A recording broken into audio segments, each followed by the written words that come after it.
What's up guys, LP Squirtle King here. Welcome back to more Let's Play Shadow of the Colossus on hard mode. It has been a while. I'm grateful to be back finally, but let's get this episode started, why don't we? Alright, we are starting our return with an exploration episode. Alright, sweet. So, I'm very excited to be back and doing this Let's Play once again. We've defeated, if you have forgotten, we've defeated 6 of the 16 Colossi so far. And we're going to be taking on the 7th, not in this episode, but in the following one, because this is an exploration episode. This episode, however, is going to be spent very close. In fact, it's going to be spent mostly on the path to the next Colossus fight. Holy crap, okay. There was a hill there and it threw me off. Alright, but before we get this started, there's a few things I want to explain that I've noticed, that people have had complaints about with this game, because I noticed there's been a lot of people that have bought this game since its recent popularity in Let's Plays, having I do it, Lucagen does it, Stephen Plays has done it, now Nintendo Capri Sun's doing it. And, you know, I've noticed a lot of the my viewers have bought this game as well, which I'm very grateful for. But I've noticed that they've had a lot of complaints. Now, the first thing I want to address is the horse here. This is Aggro. Aggro is our buddy. He is awesome, okay? He is very awesome. And I think something people don't realize is that a horse, for one, does not drive like a car, okay? There's a reason his controls are really wonky and really difficult. If you've ever ridden a galloping horse in real life, you would understand that this is probably one of the hardest things to control out there. It really is not easy. And the reason that it swings wide like that is exactly how a horse controls. How when you swing the reins, it's going to have a delayed reaction because that's what a horse will do. It doesn't, it can't change direction on a dime like a car can with its wheels. Another thing is that he'll stop and he'll get caught on hills and stuff like that. Horses will do that in real life. They don't always run over every surface so perfectly and magically like you would expect a car to. They don't run like that, okay, guys? Now, these controls I will defend until the day I die is Aggro's controls. However, the other one I've seen complaints on are Wander's controls. Now Wander, I do admit, has a little bit of a weird control to him. Like the way he turns and stuff is actually very similar to Aggro's and stuff like that. Like, how he'll kind of swing wide. That's a little weird, I will admit. But something I want to explain right now is his running style, okay? You look how his let me show you this. Let's put his sword away and watch how he runs. You see how he kind of, he runs like, like really, really weird, okay? He kind of flails his arms around. It's a little bit fruity, actually. I guess. That's just what it kind of looks like. Something I want to point out here is, not the wrong button. I want to point out is his equipment list, alright? There has actually been an official equipment list for Wander posted on a website. I forget exactly where it was at. It actually comes from an interview with Fumito Ueda, the designer of this game. And two things. One, the way his legs move, if you'll see, he's kind of bow-legged, the way he runs and stuff like that. It's really weird. He actually has a metallic cup. That's what he has. That is part of his equipment list. This is actually an official equipment list. This was also taken in consideration for the game itself. I'm not kidding you. The way that they designed it, you go and watch the way that the game was designed and the way it was all put together. They took into consideration his running style, every single little detail. Also, the way his arms move, his breastplate that he wears that you can't really see because it's under his cloak, shirt, whatever. It's made out of leather. And the straps go around his biceps. And if you've ever worn something like that, your arms will flail out like this. You cannot walk normally with that on. Alright? So that's just something I wanted to point out with that. That's just to defend his running style. I'm not defending his control, or the way he runs. That kind of explains it. I'm not really defending his controls in any way, at least the way he walks and runs. Now, another thing I want to also point out is the physics. I can't point it out exactly right now because we're not in a fight with the Colossus. But the physics engine for this game, while it may seem bad, you have to remember this is a PS2 game that came out 7 years ago, okay? This game came out when no game at the time on any system ever could possibly handle the type of physics that you would need to run this game perfectly. If you play the HD version of this game for the PS3, the physics are greatly improved, as are, you know, pretty much everything. The controls are better, they're less sensitive. I mean, the horse hasn't changed, but Wander has. And so, you know, if you're having problems with the controls, get the PS3 version. I'm telling you, it's... I mean, I am going to defend this game. Okay, there's the lizard. Hi there. Is he going to run?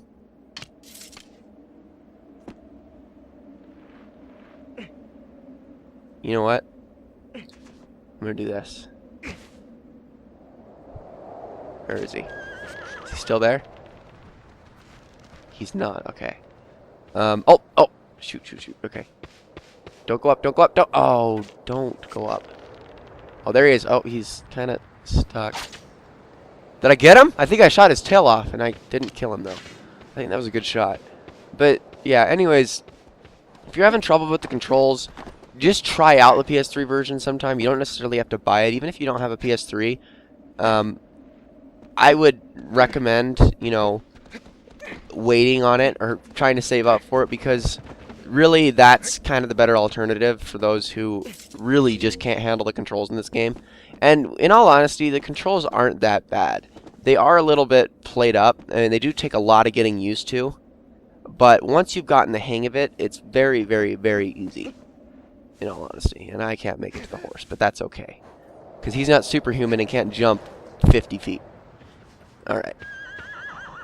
So, oh, wait, that's right, I almost forgot this. I did this a lot when I was doing my Let's Play of this. We gotta save this location into our map. So yes, I would love to save. And we're gonna save into slot 2. Here's our current save file. I think I'm gonna save over this one.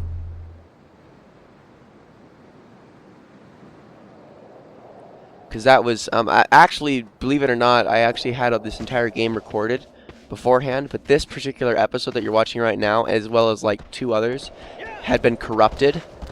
And I was going to go back and re-record them, but the computer I was using at the time has died, so I'm using a brand new computer. In fact, this is my first time capturing on this computer, so I'm just hoping that it works out well. Also, you probably all have already noticed this, but I have a new microphone that I am recording this with. It is a Sennheiser PC151. Fantastic microphone. Got it for $53 on Amazon.com.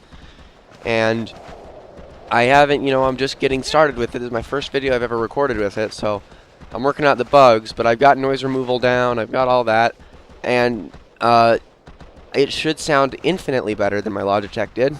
Plus, my commentary is a little bit calmer right now than it usually is. But yeah. Alright, there's one more shrine we're going to take on, and actually, believe it or not, the next Colossus we're going to fight is right over there.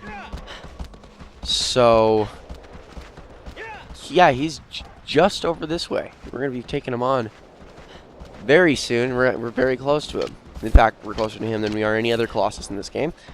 So, let's hop off of aggro. I guess tips I could give, by the way, actually, I'll do this. I'll do this first, because, you know, if I'm only going to grab one more lizard, and we were only, you know, 7 minutes into the video, I might as well do this. Okay. I want to show off some tips on how to control aggro. So, let's say I want to go around this little lizard here, assuming he doesn't move. Alright? The way you're going to want to turn when you're riding aggro is you want to turn basically anticipating that you'll be a second ahead of wherever you're about to take your turn at a full gallop. So, let's say I'm speeding towards this shrine and I want to get out of the way. Now this is way too close to where you're going to want to make your turn. Again, it's not like a... Okay, hold on. Again, it's not like a car. Okay, he's gone. I'll go back for him.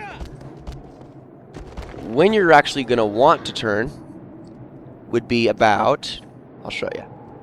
Let's move forward a little bit, aggro. So at a full gallop, to get around this shrine, you'd want to turn about right here. Okay?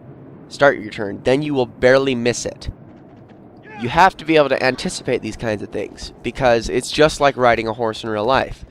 You know, when a horse is heading towards a cliff and you're 2 feet away from it, there's no way you'll be able to get that horse to turn in time. There is no way. You've got to start your turn sooner than that. Now, I have ridden a horse at full gallop before, and trust me, it is not easy. It is not easy. In fact, I screwed up horribly. But I just want to make this clear that Agro's controls are like that on purpose because they're incredibly realistic. And you're probably going to say, oh no, it was actually just a design problem. Oh, programmers, they just suck, and you're just trying to make excuses for them. And actually, I'm not, because I know this for a fact that it was designed like this on purpose. Why is he running, though? I didn't really even get that close to him. Okay, lizard, stay in one place, please. Lizard.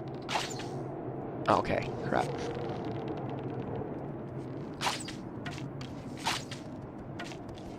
Okay.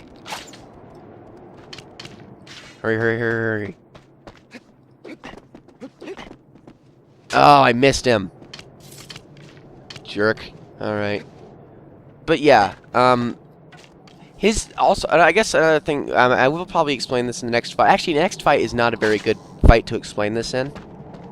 So I'll probably save for, actually, the one after that side. In fact, really the only ones that it's really good to explain on, because half the Colossus here don't really involve a lot of platforming to get onto, to be honest. It's just the puzzle of how to get on them in the first place. That's really what it is. The other half of the Colossus, you know, you do have to platform around, like Valus and Quadratus. They had, literally, they were like built like a walking tower that you had to traverse.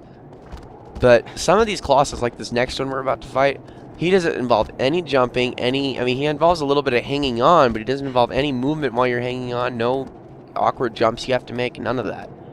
And that's the same with Colossus 8, and, well, 9 kinda has it, but not really. And 10, you don't have to do any of that. 11, you don't. 12, you do, so I guess I'll have to be waiting a while before I can explain any of that. If need be, I'll go back and rematch a Colossus and just show you exactly how you're going to need to control this. Wander when on a Colossus, because there is a little trick to it, and again, it does take a lot of practice. But yeah, anyways, I think with that, guys, we're about done for this video. This has been LP Squirtle King. If you like this video, please subscribe, follow me on Twitter, like my Facebook page. Links are in the description below. Don't be afraid to leave a comment. I try to respond to every single one of them. I will see you guys next time for more Let's Play Shadow of the Colossus Hard Mode. And actually, I'm going to leave you guys at the top of this tower. This spiral tower. As you can see, we are over a lake, so this is going to be very interesting.